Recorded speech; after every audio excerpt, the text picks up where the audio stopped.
देखो एक कथा याद आ गई। भीष्म पितामह कलिकाल में एक भक्त के रूप में प्रकट हुए जिनका नाम था सेन नाई, जो बाल काटते हैं। ऐसे एक नाई के रूप में इनका जन्म सेन नाई भक्तमाल जी में कहते हैं कि वो भीष्म पितामह का ही पुनर्अवतार है। इतना सुंदर प्रसंग है सेन नाई का, हम पहली बार सुना रहे हैं। ये नाई थे, बाल काटने का काम करते और राजा के नाई थे, राजा के बाल काटते थे और किसी के बाल काटने को इनका अधिकार नहीं था। तो नगर के राजा के नाई थे। एक दिन इनके मन में बड़ी भक्ति जगी तो कथा सुनने गए। तो कथा में व्यास जी बता रहे थे कि गीता में भगवान कहते हैं मासा नाम मार्गशीर्षो, हम मार्गशीर्ष महीना मैं हूं, इन भावों में ये मैं हूं, इन भावों में भगवान अपनी विभूतियों का वर्णन कर रहे थे। सब लोग ध्यान से सुनिएगा। और तभी भगवान गीता में कहते हैं कि मानवों में जो राजा है वो मैं हूं। जहां कहीं भी राजा हैं, भगवान ने यह बात कही है कि राजा मेरा ही प्रतिनिधि है। राक्षसों में प्रहलाद मैं हूं, भगवान स्वयं कह रहे हैं। तो सेन नाई बैठ करके कथा सुन रहे थे, बोले कि मानवों में राजा मैं हूं, राजा मेरा ही प्रतिनिधि है। तो नाई तो बड़ा प्रसन्न हो गया, बोले मुझे ठाकुर जी मिल गए। अपने राजा की इतनी बढ़िया हजामत करते, उनके हाथ पांव दबाते, मालिश करते, खूब हाथ पैर दबाते, सिर और बढ़िया प्रेम से सेवा करने लगे। बोले कि यही हमारे भगवान हैं। अब तो वो राजा के हफ्ता में 1-2 बार जाके हजामत करते, उसके बाद कभी समय मिलता तो कथा सुनते। एक बार कथा में व्यास जी ने बोला कि बिन गुरु के हुए ठाकुर जी प्राप्त नहीं होते। तो सेन नाई जी के मन में आया कि अब मैं गुरु कहां से खोजूं। तब किसी ने इनको बताया, बोले काशी में विराजमान है श्री रामानंदाचार्य जी महाराज, आप उनकी शरण में चले जाओ, वो बहुत अच्छे गुरु मिलेंगे। और श्री सेन जी काशी चले गए। काशी में जाकर के रामानंदाचार्य जी से दीक्षा लेने का खूब प्रयास किया, लेकिन रामानंदाचार्य जी ने दीक्षा किसी कारण से नहीं दी, व्यस्तता के कारण, साधना के कारण। एक बार एक संत इनके पास हजामत कराने आए अपनी, तो ये उनके केश काट रहे थे, मतलब मुंडा कर रहे थे, बिल्कुल सारे बाल उड़ा रहे थे।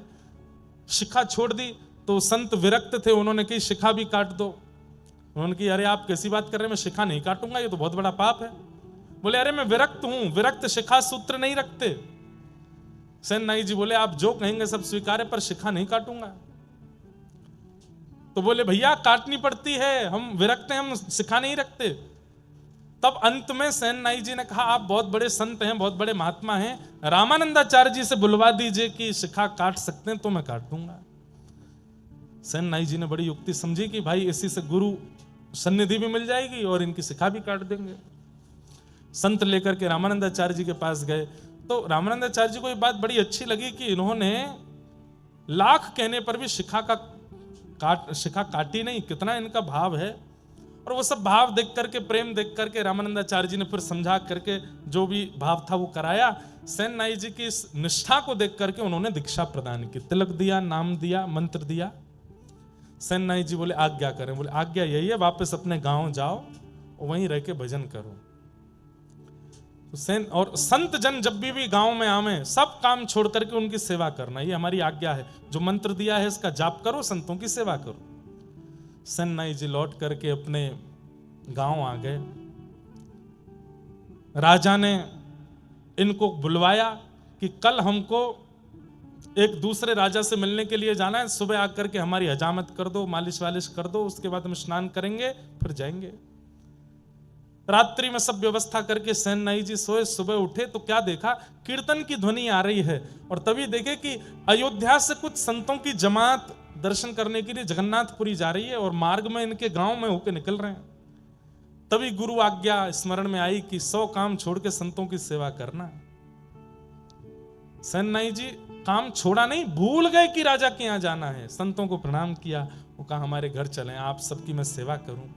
संतों के चरण धो रहे हैं, उनको सुंदर वस्त्र अर्पण कर रहे हैं, पत्नी के साथ बैठ के खूब सुंदर उनको प्रसाद पवा रहे हैं। और प्रसाद पाने के बाद संतों से निवेदन किया आप कुछ सत्संग कीर्तन हो जाए। उनमें से एक श्रेष्ठ संत प्रवर, उन्होंने प्रवचन किया, सुंदर कथा सुनाई, सब भावुक हो गए और कीर्तन प्रारंभ हुआ। नाचने लगे सेन नाई, और पत्नी सब बिल्कुल निमग्न होकर के भजन में नृत्य कर रहे हैं, नेत्रों से अश्रु प्रवाह हो रहा है, राम जी का स्मरण कर रहे हैं, गुरुदेव की याद कर रहे हैं। और यहां राजा प्रतीक्षा में बैठा है, मुझे दूसरे राजा से मिलने जाना है, सेन नाई हमेशा समय से पहले आ जाता है, मैं नीचे आके बैठ गया, अभी तक आया नहीं। राजा ने तुरंत कहा मेरी तलवार कहां है, लेकर के आओ उसको, और इस सेन को तो मैं जाकर के देखूंगा। तलवार लेकर के आए, घिसने लगे उसको, घोड़ा बुलाओ मेरा, कहां है सेन नाई का घर, उसके घर चलना है। इतने में ही देखा कि सामने से दौड़ते हुए सेन नाई आ रहे हैं, अपनी पगड़ी संभाल रहे हैं, कभी हजामत का डिब्बा संभाल रहे हैं, कभी धोती संभाल रहे हैं, और दौड़ते दौड़ते आए, अरे महाराज महाराज महाराज महाराज मैं आ गया। तो कहाँ रह गए इतनी देर? बोले महाराज क्षमा करते हैं, बहुत बहुत विलंब हो गया। बोले नहीं नहीं नहीं, दंड तो तुमको मिलेगा। भगवान भगवान क्षमा कीजिए, आप बैठिए ना, मैं जल्दी कर देता हूं, आपको विलंब हो रहा है। राजा बैठ गए, खूब सुंदर हजामत करी, खूब दाढ़ी वाड़ी सब करके, केश वेश। राजा क्रोध में तो था ही, बोले महाराज थोड़ी आपके हाथ पांव दबा दूं? बोले तू दबा तो दे, लेकिन दंड तो मैं तुझे दूंगा। हाथ दबाने लगे। आप इतना क्रोध करते हैं, अच्छे नहीं लगते हैं, आप थोड़ा प्रसन्न रहा कीजिए ना। हाथ पैर दबाते दबाते बोले आप थोड़े श्रमित हो तो मैं आपकी थोड़ी उंगलियां चटका दूं? बोले चटका तो दे, लेकिन दंड तो तुझे दूंगा। उंगलियां चटका दी, हाथ पैर। बोले आप कहो तो महाराज आपकी नेक थोड़ी कमर चटका दूं? बोले उससे कुछ दिक्कत तो नहीं है, वो कुछ नहीं होगा। लेकर के अपने कंधा पर जोर से झटका दिया, कमर ऐसी खुली महाराज, राजा बड़ा हल्का हो गया। बोले सेन तो इतने दिन से आ रहा है सेवा करने, लेकिन आज तेरी सेवा बड़ी अद्भुत लग रही है, लेकिन मैं दंड तो तुझे दूंगा। अरे विराजिए ना आप, थोड़ी आपकी कंधे की मालिश कर दूं। ऐसे ठाकुर जी यहां पर सुंदर कंधा दबाने लगे। थोड़ा गर्दन अपनी टेढ़ी कर लीजिए, टेढ़ी करके गर्दन थोड़ा इधर कुछ करने लगे, तो वहां एक तेल का पात्र रखा था, और तेल में प्रतिबिंब दिखाई देता है। जैसे ही तेल की ओर राजा देखने लगे, वो देख नहीं रहे थे, बस मुख इधर किया तो दिख रहा था। जैसे ही देखने लगे, सेन नाई ने जैसे ही अपना मुख इधर किया, तो प्रतिबिंब में क्या दिखा? मोर मुकुट, कटाक्ष नेत्र, नाक में सुंदर नथ बेसर, ऐसी मधुर मधुर मुस्कान। पीछे मुड़ करके देखें तो सेन नाई, और प्रतिबिंब में देखें तो ठाकुर जी। राजा बोला ये मेरी आंखों का भ्रम है कि क्या है, पता नहीं हो क्या रहा है। नेत्र बंद करके अनुभव करे तो हाथों का स्पर्श इतनी बार राजा ने किया, लेकिन आज जैसा स्पर्श नहीं था। राजा सोचने लगे कहीं ऐसा तो नहीं है सच में ये ठाकुर जी ही हो। और बस ऐसा कहकर के राजा ने जैसे ही नेत्र खोले तो सैनिक जन खड़े थे। बोले वो सेन कहां गया? बोले वो तो आपकी मालिश कर रहा था, आप सो गए थे गहरी नींद में, तो वो बोला कि अब सब हो गया है तो मैं चलता हूं। वो तो अपनी दक्षिणा लेकर के चला गया। राजा बोला कोई बात नहीं, अब इसको अगली बार देखूंगा, अब तो तैयार होके चलता हूं। अपने वस्त्र आदि पहन करके राजा तैयार हुए। वहां सेन को पता चला कि राजा ने आज बुलाया था, मैं तो कीर्तन में रह गया। कौन आए थे? ठाकुर जी आए थे। ठाकुर जी भैया हमने बहुत रूपन में देखे, कभी ठाकुर जी नरसिंह भगत बन करके भी गए हैं, ठाकुर जी एक जगह सक्कू बाई बन के पिटाई करवाने गए अपनी, वो एक दिन वो भी कथा सुनाऊंगा। लेकिन नाई बन करके पहली बार गए ठाकुर जी, अपने हाथ से हजामत करके आए, बाल बाल काट के आए राजा के, और मालिश करके आए, हड्डी वड्डी चटकाया है उसकी। यहां सेन नाई को जैसे याद आया, संतों को प्रणाम किया, अरे भगवान भगवान आप लोग विराजो, मैं एक काम करके आता हूं। तुरंत अपना डिब्बा लेके वही पाग वाग संभालते हुए दौड़ते हुए गए, तो राजा तैयार होके बिल्कुल बाहर आ गए थे। सेन ने आकर के जैसे ही राजा को देखा, हजामत हुई है, केश वेश सब बिल्कुल बढ़िया है, बिल्कुल राजा तो बढ़िया तैयार है, केश वेशों में तेल लगा है। सेन ने आकर के कहा पूरे गांव में क्या, दूर दूर तक शहरों में भी कोई और ऐसा व्यक्ति नहीं जो मेरे अलावा राजा को स्पर्श कर सके। मेरी अनुपस्थिति में कौन करके गया? सेन को आता देख राजा बोले और भाई सेन कुछ भूल गए थे क्या? कुछ भूल गए हो, लेने आए हो? सेन बोले भूला तो कुछ नहीं। कुछ नहीं भूले तो फिर क्यों आए हो? आपने कल बुलवाया था मुझे।